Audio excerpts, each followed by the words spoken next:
day 64 of making our way to Land's End, and we have about 60 miles to go, so we're getting very close now. We had a very comfortable night up on the cliffs here just outside Perranporth in this disused mining area, and we're now a couple of miles away from a tiny little village of St Agnes, and it's very cloudy and it was very drizzly this morning, which is nice because it is hard hiking when the sun's out.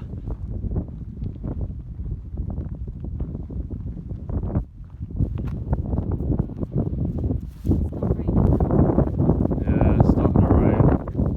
Let me help you.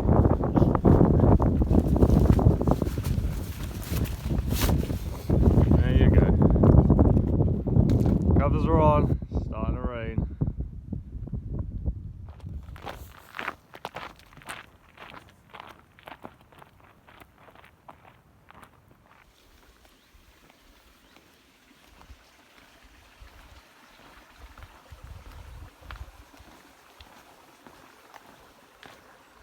It's 8:30 now, and we're just outside St Agnes, and we're just having breakfast on the bench. We've got some wraps and some spinach, and Di's eating a peach.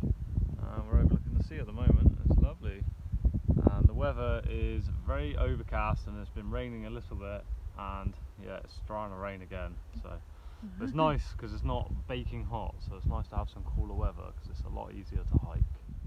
Rain jacket's on again. The rain is coming.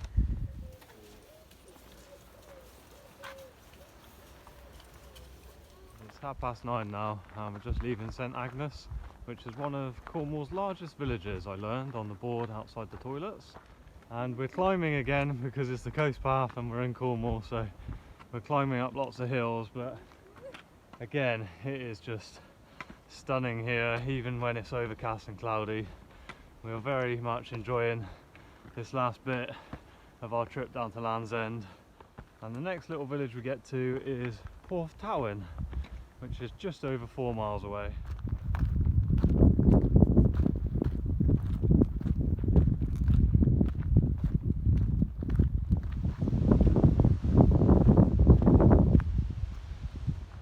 There's so much infrastructure for the old mining that they used to do here, like the buildings behind me in the distance. And they used to mine tin here on this section of the North Cornwall coast.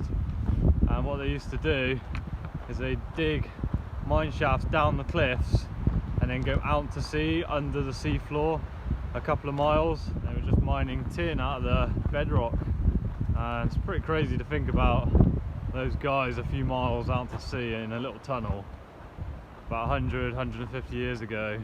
Must have been pretty scary working down there. Another break and another snack, and I'm being optimistic with the solar panel because it's just stopped drizzling. And it's quite warm, so hopefully I'll get a bit of charge on the watch.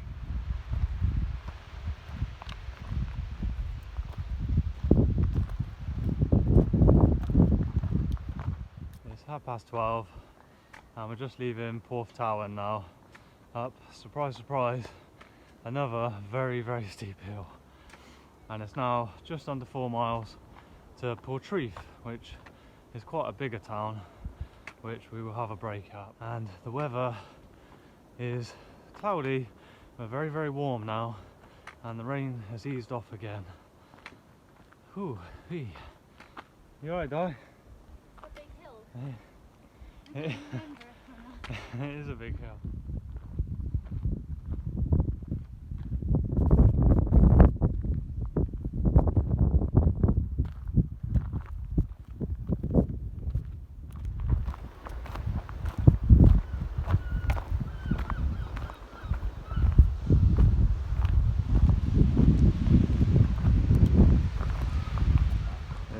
Yeah, there's a couple out there now I can see. Yeah, there's 3 earlier on, but yeah, they'll pop up and down and have a look, see what's going on. There's another one out on the right hand side there as well. Oh yeah. Yeah, I don't think my camera can pick it up, but I can see them. I can see the little.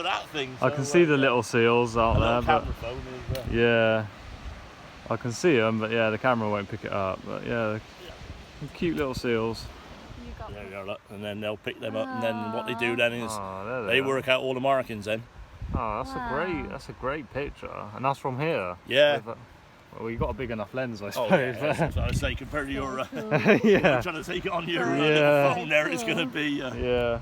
hard So work. cool. There's a guy called Andrew, and he's a volunteer, and he's taking photos of all the seals, and he's looking out for peregrine falcons as well. And he's taking photos of seals, and then that gets sent off, and they can then look at the markings of the seals and keep track of all the seals down here. He pointed out some that were just swimming in the waves down in that little cove, which is awesome because they're tiny little dots, and I wouldn't have seen it was a seal if he didn't point them out, because he's got the binoculars. But yeah, really awesome guy doing awesome work.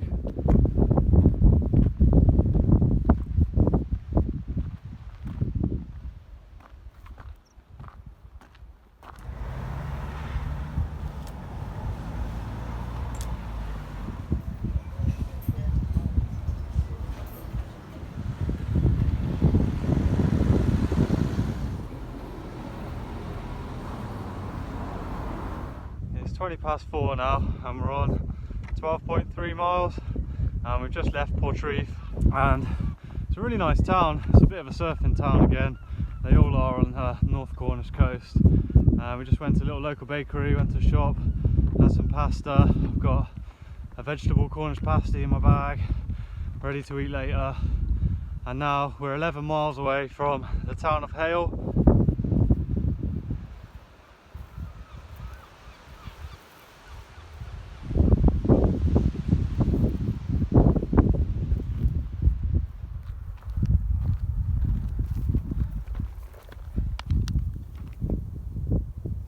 Wow, that's a cool little guy. It's a very cool caterpillar. Oh, he's rolled over. Oh, he's alright. There he goes.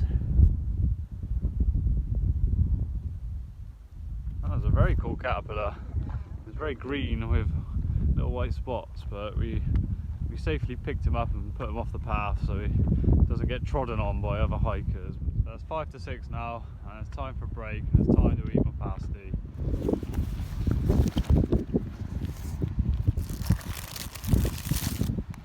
So I don't have a traditional Cornish pasty, I've just got a cheese and vegetable Cornish pasty.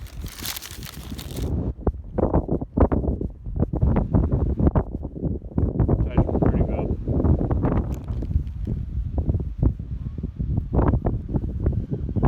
That pasty did not last long, and it was really good. We're now on the yogurt banana chips for dessert.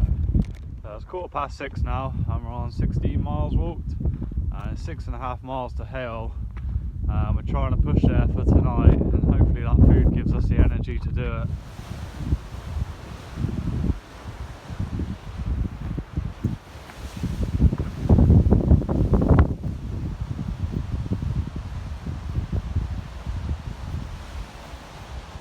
So it's 9:30 now, and we made it 21.5 miles, and we're on the outskirts of Hale in some sand dunes, and the beach is just probably 200 metres off to the left here.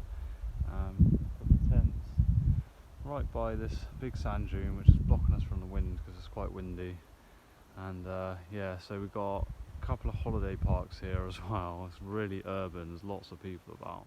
So it seems to have gone quiet now, and it's getting dark, so we've just put the tents up. So I'm going to get in the tent, get some sleep, and I'll be going to sleep to the crashing of the waves on the beach and all the sounds of these crickets. You can hear them all around me, all around my tent. So it's a nice sound of nature to fall asleep to.